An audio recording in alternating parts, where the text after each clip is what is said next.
And then let's go ahead and move into our next speaker. We're a little early, so I do want to kind of be aware of everyone's time. As I mentioned before, I'm really grateful that you all are here, and we acknowledge that we're asking you to spend a good amount of time here with us today, but I do want to keep things going.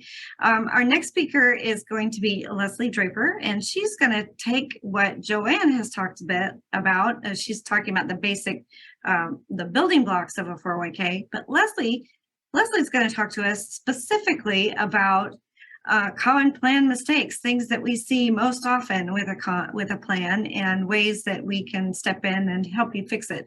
Or if you see it, fix it early, because that's really what we're looking at. So Leslie is manager for our 316 Fiduciary Services, and so she's here to visit with us a little bit about that. So Leslie, I'll pass it on to you. Yeah.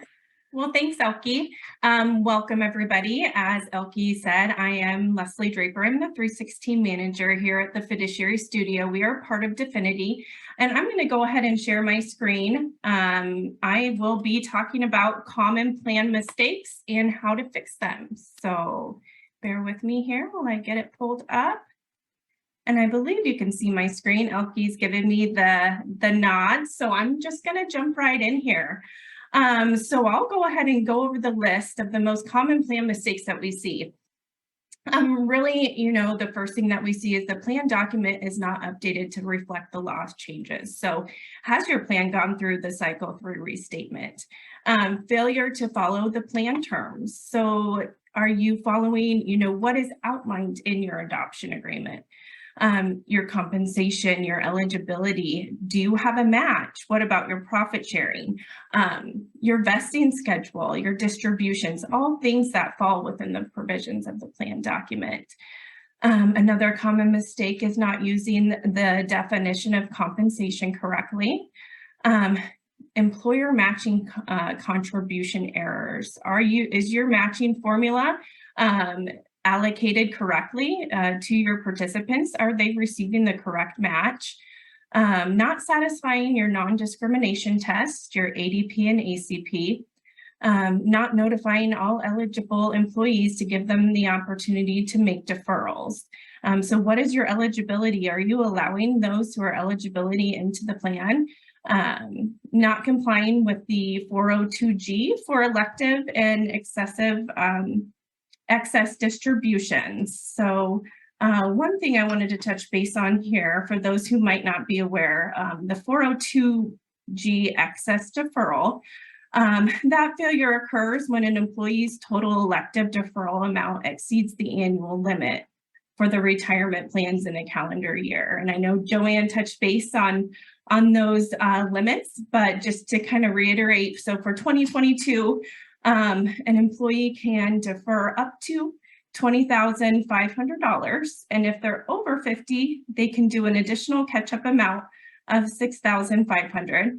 And then 2023 regulations for the 402G have been released. So those contribution limits for 2023, an employee can go ahead and defer $22,500, and then if they're over 50, they can do an additional $7,500 on top of that. So, another mistake is not depositing deferrals timely. So late contributions into the plan. Participant loans is another one where we see a lot of mistakes within a plan. Hardship distribution issues. Not making the required minimum contribution if your plan is top heavy, and then not filing a Form 5500 either timely or at all. And then on top of that, not distributing the summary annual report or the annual notices to all participants. So I'm going to jump into some additional information about a few of these common plan mistakes and what you can do as a plan sponsor to kind of keep an eye out and make sure that your plan is not making these mistakes. So compensation. So according to the IRS, one of the most common mistakes that employers make when administrating their 401k plan is allocating plan contributions to participants using the incorrect definition of compensation. So it's really important for you to review your plan adoption agreement, see what your compensation is listed in there. Compensation is the main component in determining your employee deferrals, your match amounts, and your profit sharing. So one thing that you really want to make sure of, does your plan document exclude certain forms of compensation, bonuses, commissions, accrued PTO if somebody terminates employment? Should you be deferring on those types of compensation? So really verify in your adoption agreement if your plan is excluding any type of compensation. The next slide I wanted to talk about was failure to satisfy the non-discrimination testing. So I'm just going to do a real high-level overview of non-discrimination testing and why it's necessary. So the IRS wants to ensure that 401k plans are used fairly to benefit employees, business owners, and officers alike when it comes to, saving for retirement plans. So the three main non-discrimination testing is the actual deferral percentage test, so your ADP test, the actual contribution percentage test, your ACP test, and your top-heavy test. So again, just a brief high-level overview of what these tests entail. So the ADP test compares the average deferral rates of your highly compensated employees to those of the non-highly compensated employees. And the ACP test does the same thing, but looking at your matching contributions. So really the non-discrimination rules require average deferrals and average contributions for highly compensated employees to be within a certain range of your non-highly compensated employees. So what happens if these tests fail? So the plan sponsor has to take a corrective action. Typically, this action is to do a refund to your highly compensated employees. There is another option that plans can look into, which is called a qualified non-elective contribution. By doing this, this will allow you to bring the plan into compliance by giving a QNEC, a qualified non-elective contribution to your non-highly compensated employees, and then your HCEs can keep their monies in the plan. So if that is something of interest to you and how to correct your plan, you would work with your retirement plan consulting during testing time. And there is a deadline. If your plan is tested, it does have to be corrected by March 15th for your 12/31 plan calendar years. And one thing to keep in mind is that March 15th deadline, because if it's not corrected by then it could you could incur additional costs to the plan. So. And just the last test is a top-heavy test. So the top-heavy is where key employees own more than 60% of the value of the plan assets. So if the top-heavy test does fail, there's a 3% top-heavy contribution that must go to the non-key employees. So one thing I wanted to mention here is if your plan is a safe harbor plan, you do automatically pass these discrimination tests, so you don't have to go through this through the testing when it comes to your plan. So a safe harbor plan, for those of you who don't know, is a certain type of employer contribution. So it can either be a safe harbor match or a safe harbor non-elective 3% contribution. And the key component of a safe harbor contribution, it's 100% invested immediately. So that is why it satisfies those non-discrimination tests. Hey, Leslie, just a real quick add-on, simply because you covered testing. There's a lot on that slide.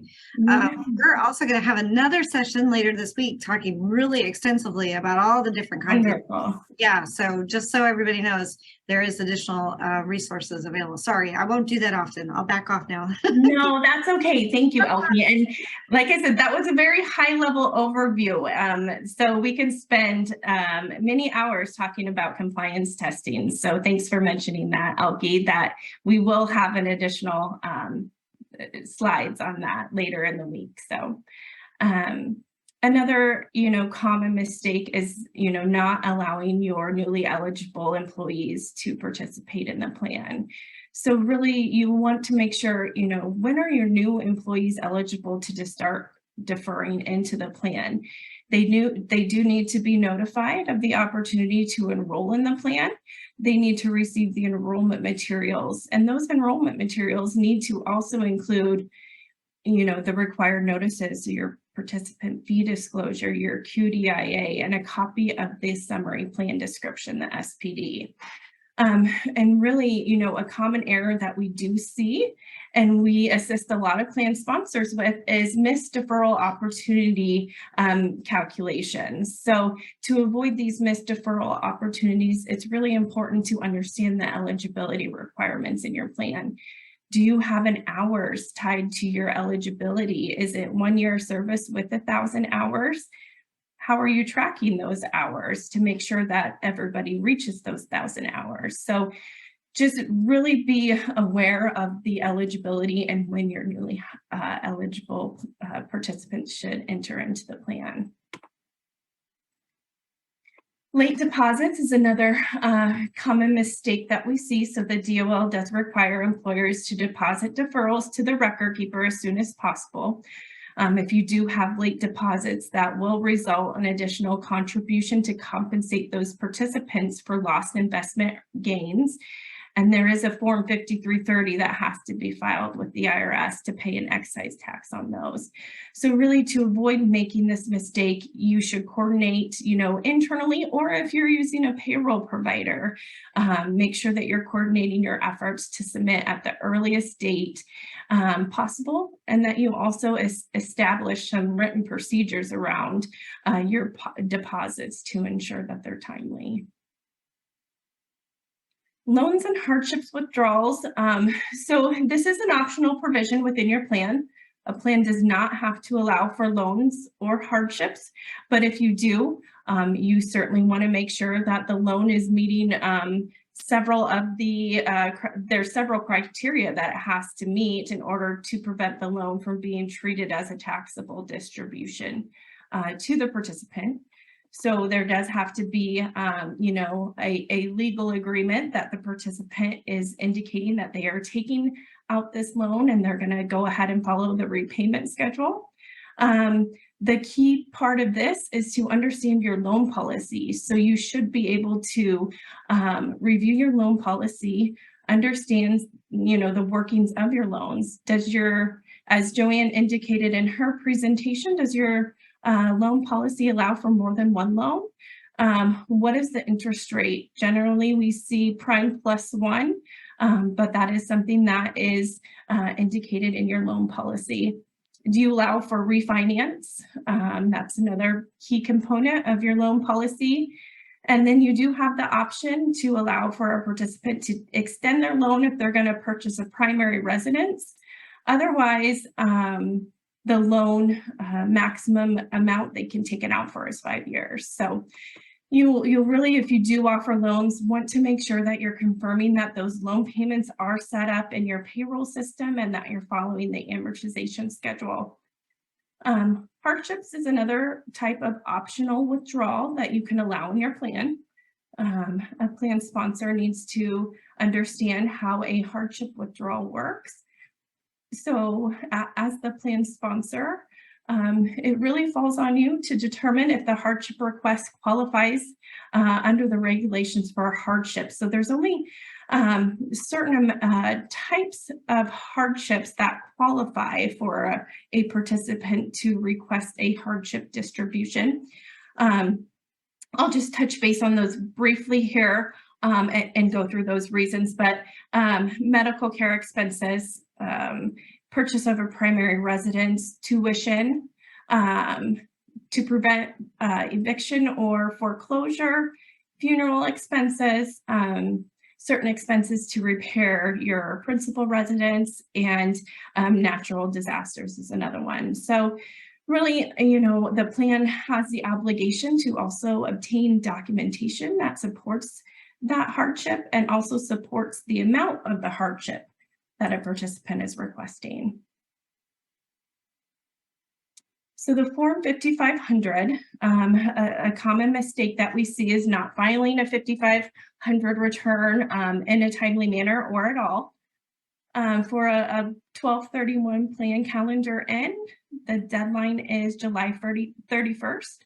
Otherwise, you can file an extension, and that extends your your 5500 due date to October 15th. So if you do file that extension, that allows you some additional time. So there are penalties if the Form 5500 is filed after the deadline. So just keep in mind that failing to keep the plan in compliance with the ERISA guidelines can be costly. So the Department of Labor can charge up to $2,259 per day. The IRS can also charge $250 per day as well. And I know, that seems like a lot.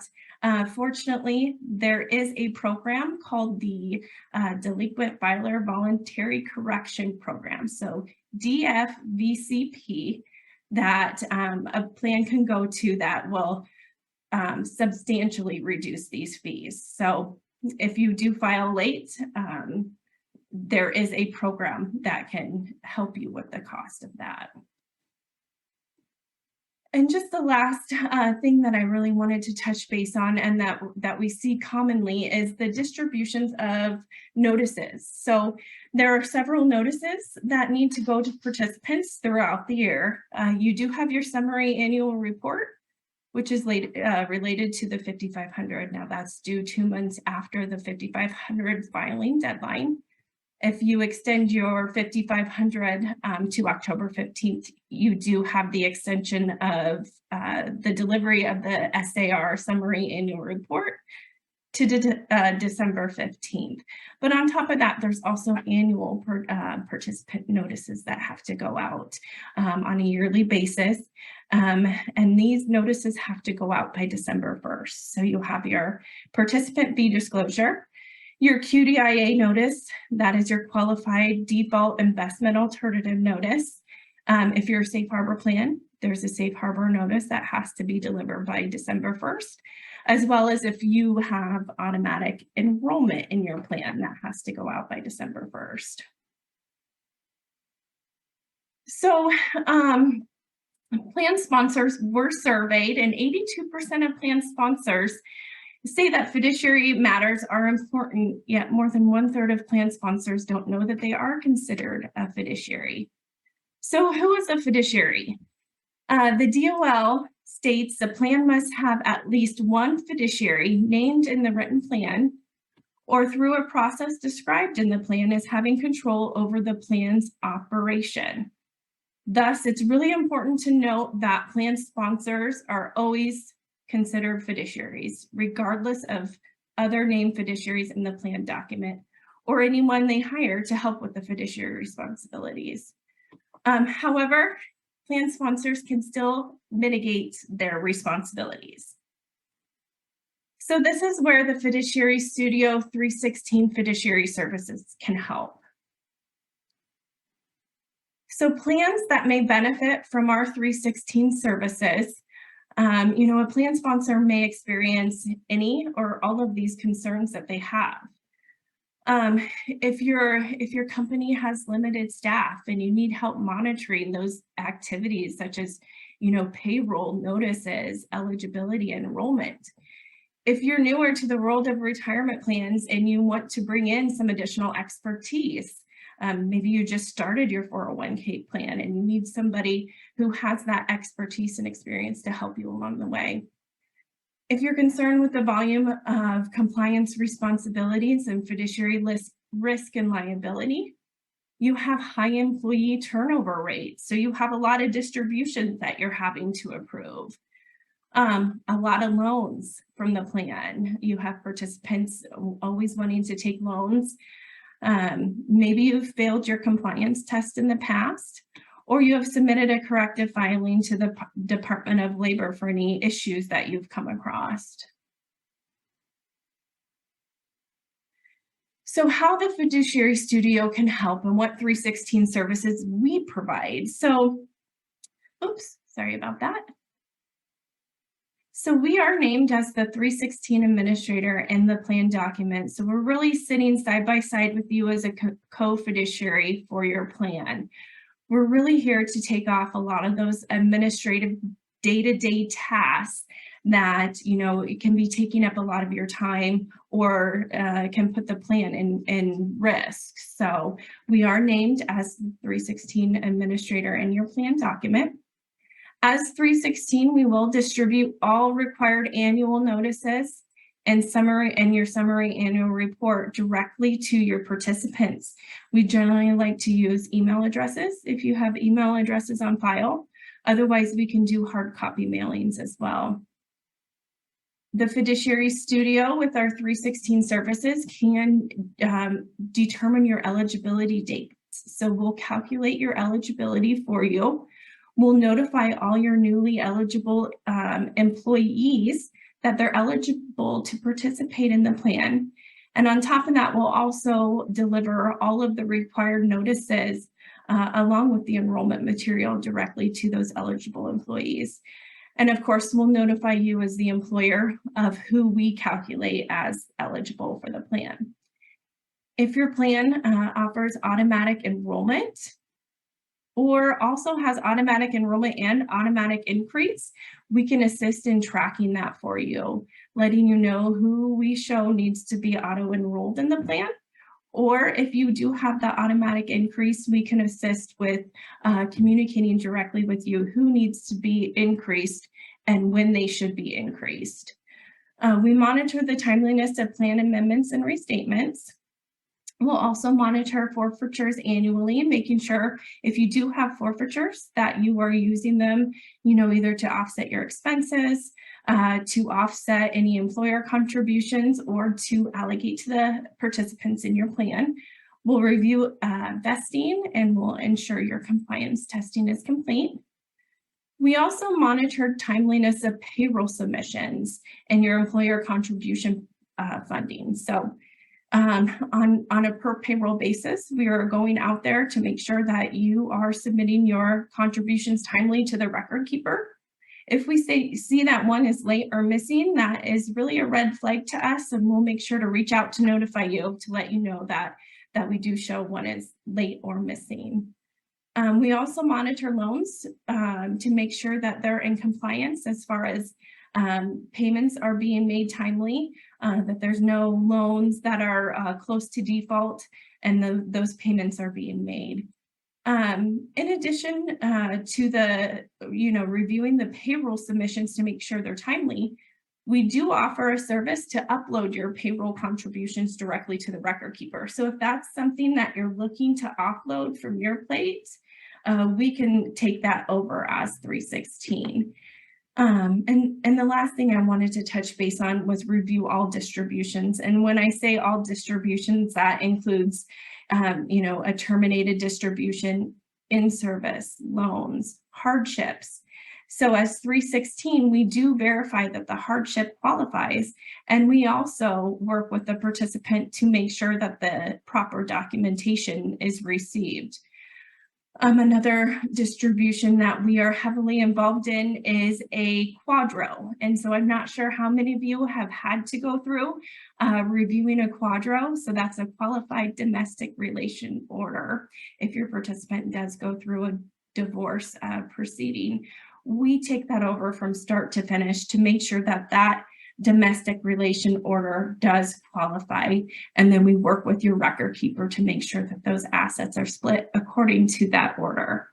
And then we review RMDs, so your required minimum distributions. So, and really, I just wanted to let everybody know that the Fiduciary Studio can provide you with more time and less liability. So as you can see, in our review today, retirement plans do come with numerous administrative tasks that require a lot of attention to detail. So we are here to help. So with that, I will pass it over to Elke to talk about our available resources. Yeah, thank you so much, Leslie. Your presentation, there are so many mistakes that can take place. And I think it was important for us to make sure that everyone knows here that we're here to help. We're not anxious for mistakes to be made, but we're definitely here to help. So if you have any questions at all about what you need to be doing or when, make sure that you connect with your retirement plan consultant. But then also, we have these services available through the Fiduciary service, which really help to alleviate some of those additional responsibilities. Thanks for going through that. We did have a couple of questions, Leslie. There was a question about the reasonable time frame for deposits. You talked about that there is a you got to do them on time, but what is a reasonable time frame for those deposits? Sure. So that's a great question. And there is a safe harbor definition out from the DOL that indicates if you're a small plan filer, you have at least 7 business days. Now, keep in mind that if you were ever audited by the DOL, they are going to want to see that you get those in as soon as administratively feasible. However, your large plan filers, so for companies with 100 or more participants, you are subject to getting those in as soon as administratively feasible, which typically runs about 2 to 3 days into the plan. Great question. Yeah, that is a good question. I appreciated that one. The other one is a question about hardship qualifications. And I did want to kind of jump back. You mentioned there was quite a list of hardship qualifications. So this question is there a list somewhere of those hardship qualifications? We may have to put that together and share that with those who are on the call, unless you know of one. And then I'm also thinking about the recent Hurricane Ian. Right, that would qualify as a hardship. So it certainly would. So, and we can certainly put together a list of what qualifies for a hardship, those reasons, and then any natural disaster declared by the IR. I think from FEMA, the federal disaster, it would be considered a hardship. So I know if there's a hurricane or if there's fires in California, anything that falls under a natural disaster would qualify for a hardship. Yes, and so I see another point Scott added is how the Fiduciary Studio can help avoid audit caps or big fines. Can you speak to that a little bit? Yeah, so really and one thing that I failed to mention too, when we're talking about, those big fines with the 5,500. So the 316, as your fiduciary, we are responsible for signing off on your 5,500 to ensure that that is filed timely. So that is one way that we're reducing those risks of those DOL fines, because that is the responsibility of 316.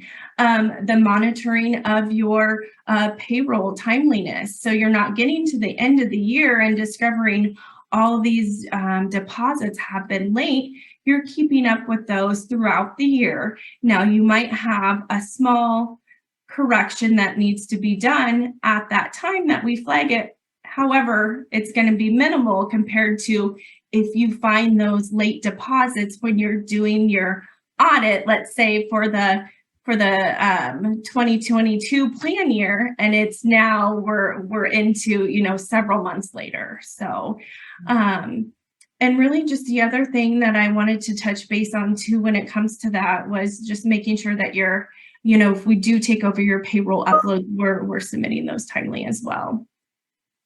Great, good. So we do have a couple of follow-up questions on the hardship. Man, I think we may have to make that a topic. A topic, yeah. It's really, really important. So the question that Carrie is bringing up, I thought hardships were limited to specific storms as listed on the hardship form. Is it any FEMA storm? So for instance, the form indicates disaster declared by FEMA under the Robert T. Stafford Disaster Relief and Emergency Assistance Act.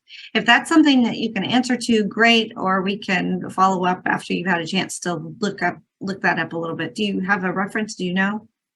We can certainly provide a reference to the natural disasters and the storms that qualify, but there is a list through the IRS where it actually will list out the natural disasters that can qualify for a hardship. Fantastic. Okay, great. Good. Well, I love all those questions, everybody. As we're thinking about content for next year, we'll certainly be considering that. So thank you, Leslie. Thanks for spending some time with us to talk about those common mistakes. We're here to help minimize those.